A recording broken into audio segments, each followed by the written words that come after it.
All right, YouTube, I thought this would be a good time to talk about climate change, climate disruption, global warming, the new ice age, all of these things that people are throwing around right now. Right now, it's actually snowing quite a bit outside. I'll show you if I can get the camera over there without destroying things. Yeah, it's snowing. It's pretty cold outside, in the 20s at the moment, which is, for Vermont, it's not that cold, but still, most people would be freezing. And I'm out here without any shoes on. But the data behind climate change, they claim there's a broad consensus, and there is in the scientific community. Most people who study climatology and so forth, they do believe that global warming is real and that it's largely man-made, or at least about half and half man-made and natural. You've got to understand something, though. Until about the late 1980s, the broad scientific consensus was that we were going to enter another ice age, and that we had actually almost run out of time in this relative warm cycle that we're in. You've got to understand the Earth's climate, and all the core samples and everything make this plain and clear. Our climate tends to have long-scale shifts back and forth between very cold periods, the larger of which involve essentially the extension of glaciers and tundra. In North America's case, as far south as I believe Kentucky, or nearly there around. And the smaller cycles of which still last decades or centuries and involve temperatures which are 5 to 10 degrees below normal. There was a little ice age not that long ago that I believe actually that coincided with the medieval era and the plague and all of the other problems. Crops failed, people were starving because it was colder than normal. I might have my years wrong. It was either then or during the Renaissance period. But they're around. So you've got to understand, when people talk about scientific consensus, that consensus is not necessarily true. It's based upon pure observation of evidence, which is good. Science generally operates quite well. And in non-theoretical circles, when you're dealing with something like chemistry or biology, genetics, something like that, this is almost invariably a good thing. But the scientific consensus in any field is subject to theories which look very good. They do explain large amounts of the observable evidence, but they're still wrong. You can look at the eugenics movement. You can see where biology and sociology and psychology fused, and they believed, oh, well, if we just keep the poor lower classes from replicating and we encourage people that are more quote-unquote genetically healthy, we encourage them to breed, well, the human race will be much improved. Of course, looking at modern genetic studies, it doesn't really make that much sense, at least within the context of within a given racial group. So it got discarded. It didn't really make sense, and the consensus changed from yes, this is a good thing to yes, this is a bad thing.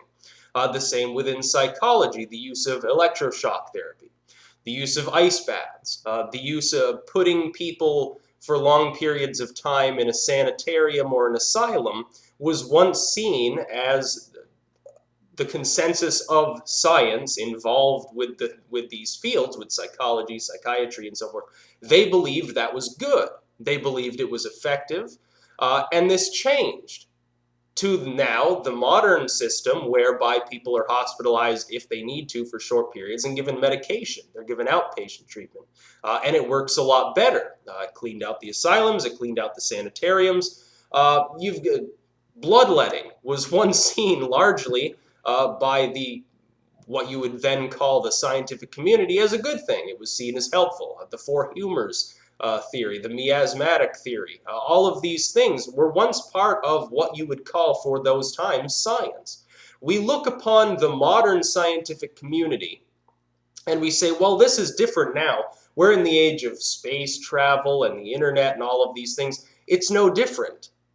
Because for every theory that is true, and it's true and evidence suggests that it's true and there's a consensus that it's true, there will be other theories that look good, that make sense given the thought of the times, but nonetheless are wrong, and they're later shown to be wrong. What we don't know now, because while there is a general consensus, the general consensus is this, that the climate is warming, that mankind is at least about half responsible for this warming, that part of it might be natural, but most of it, or at least about half of it, is man-made. It's the result of industry.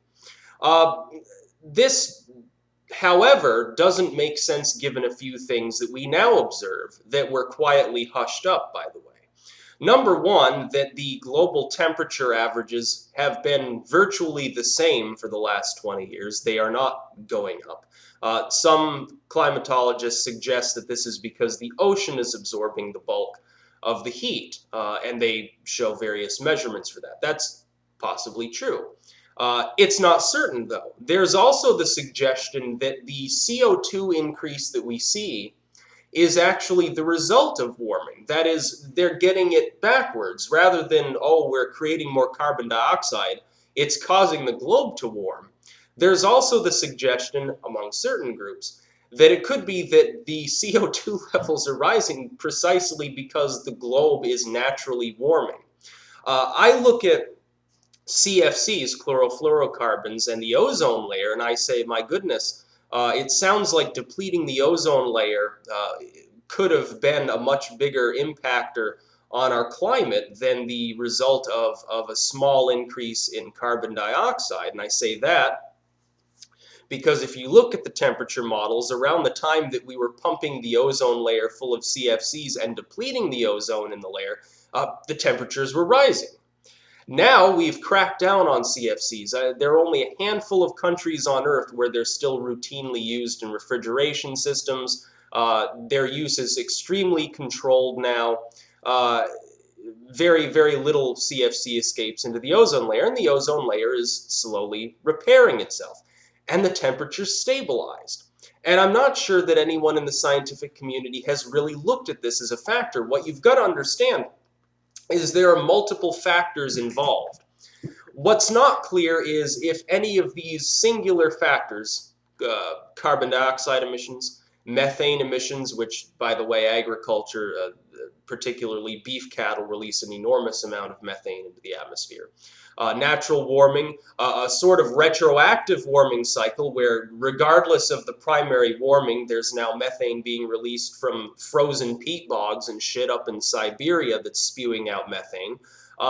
There are many different, and the sunspot cycle, various solar maximum, solar minimum, magnetospheres, and all this cosmic material. It could be that any single issue is responsible for climate instability. It could be that they're all responsible for climate instability. Or it could be that this is a purely naturalistic cycle, and the reason that we perceive this as being largely man-made is because we're looking at a very tiny sliver of human development. And we're extrapolating. We've got, before the scientific revolution, we've got very little data on the climate of this Earth that we can't get from either ice core samples or tree rings or something of that nature. We can look at those and we can make educated guesses. We don't have exact numbers, but we can extrapolate from there and get a fairly good view of the Earth's past. What we do know is that we've had ice ages before. We've had warm periods before. That suggests to me that largely this is a naturalistic cycle, and that we really have very little control over it. In fact, you could make an argument. I've actually seen people say this, and while it's probably not true, it is intriguing nonetheless. There are some who suggest that we'd already be in another ice age if it weren't for industry. That is, that the slight amount of artificial warming that we've given the Earth has actually held off the next ice age. You can argue over whether this is good or not. Of course, if we suffered through global warming, and we had more hurricanes and tidal forces and all this material, that would probably not be good for certain areas of the world. For other areas, it would actually be fairly good. For instance, Canada, has an enormous area of arable land that would become more arable if the globe were to warm several degrees. The Great Plains agriculture would spread several hundred miles further north. Canada would become a breadbasket. Their population would probably do fine. Whereas in areas marginal to certain deserts, they would turn into deserts. They would wither away and dry up. So, even though there's a broad scientific consensus that the globe is warming and that man is largely to blame for this, that consensus could change. Of course, anyone suggesting that is called a climate change denier. They're called a Bible thumper sometimes. They must be on the Bush bandwagon, etc., etc. The fact is that there's at least some evidence that does not bear out the concept of man-made global warming, including the fact that the temperatures on this planet have stalled out and stabilized for about a decade and a half, 2 decades now. And again, the consensus before global warming entered onto the world stage as part of the paradigm of talking about climatology. Before that, the consensus was, and this was generally regarded as true, it was held as true, the scientists believed it, was that we were going to hit another ice age fairly soon. And you look at the news today, it's snowing in Egypt, it's snowing in Israel, it's snowing in places where you get snow maybe once every century or so. You look at the massive storm system and the massive bubble of cold air over the United States. You look at the UK, which has hit several deep freezes lately. You look at the instability there with the climate, and you say, the global warming folks are saying, well, this is actually due to global warming. It's just destabilizing, but as a trend, it's going to continue to warm. Then you look at other fields and they say, well, we're destabilizing largely because it's not actually man-made, it's due to solar cycles. Then you look at other groups and they're saying we're going to hit another ice age. Within the next 10 to 20 years, we'll be at a minimum. The globe will be 5 to 10 degrees cooler, and many, many people will starve and suffer because, of course, marginally arable areas in Europe, Northern Europe specifically, one of the world's breadbaskets, the northern plains of the United States, the Canadian plains where they do most of their agriculture in the center of their country, southern Saskatchewan and so forth, that these areas will no longer be useful for several decades for farming. The glacier, and you look at the Arctic ice in 2012, it never really depleted itself and continued to grow well into the summer months, and now is at its I think the highest extent in like a decade. You look at all of this data and you find it difficult, or at least I find it difficult, to agree with the scientific consensus based on pure observation. Again, could be that they're right. It could be we are causing global warming. But I look out the window at the snow out there. I look at all of this data of temperatures being stable for several decades and not increasing. And then I look at Egypt right now or Israel and I say it doesn't really seem like the globe is warming. It seems more like we're simply destabilizing. And global warming has kind of turned into global climate instability. Anyways, I think they realized that to the average person, it wouldn't make sense to term it global warming because the temperatures weren't increasing. So they changed it to global climate instability. Their predictions, however, have turned out partially to be false. They were predicting, for instance, a larger number of much more powerful hurricanes in the Atlantic Ocean brewing and heading towards the southern United States. This hurricane season was virtually empty. Instead, it was the Pacific that was getting pounded. There were multiple typhoons that headed up around Japan, coastal China. The Philippines, of course, got completely pounded by one of the strongest storms that's ever hit the planet, certainly in the Pacific theater. Obviously, their models can't be completely accurate because they weren't predicting this. They were predicting that the Atlantic side was going to get bombarded. The Atlantic side, we had basically no hurricane season. It snowed in central Texas, which happens once in a blue moon, and it's snowing in Egypt. This doesn't really make sense. You can say, yes, the climate's no longer stable because we're causing warming. You can also say the climate's no longer stable based on solar activity. You can say the climate's no longer stable because it's simply in part of a natural cycle and we're about to hit another ice age.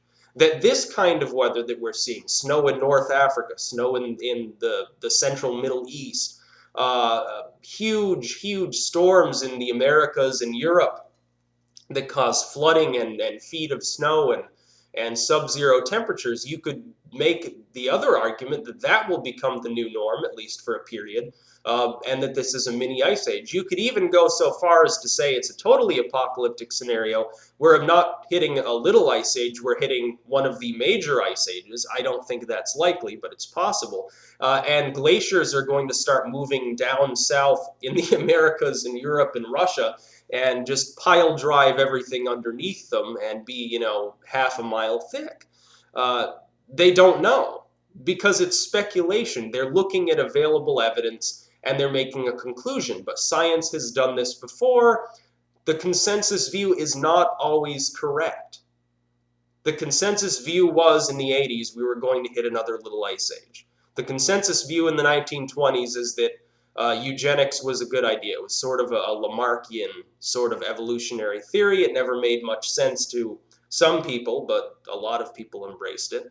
The consensus was that taking schizophrenic people and putting them in ice baths was a good idea up until about the 1980s. Consensus view was that it was good to sterilize minorities up until the 1970s. This is science. Science is not always correct. Science learns from its mistakes and it manipulates its own findings and makes better and better theories to explain evidence. But that doesn't mean that any given paradigm within science at the time that it's proposed is correct. Global warming may be true. It may be that we are warming the earth, that this instability that I can see out the window right now is the result of man-made climate change, that we're pumping things full of CO2 and that's causing this instability. It could be that that's wrong. But it's become such a politically partisan, politically motivated debate that it makes it so that it's difficult for anyone, even in the scientific community, to challenge this with new findings. It would take a monumental change, a monumental paradigm shift, involving some of the better climate scientists probably, finding something very disturbing and then putting it out to the public. Of course, again, there was that story just earlier this year.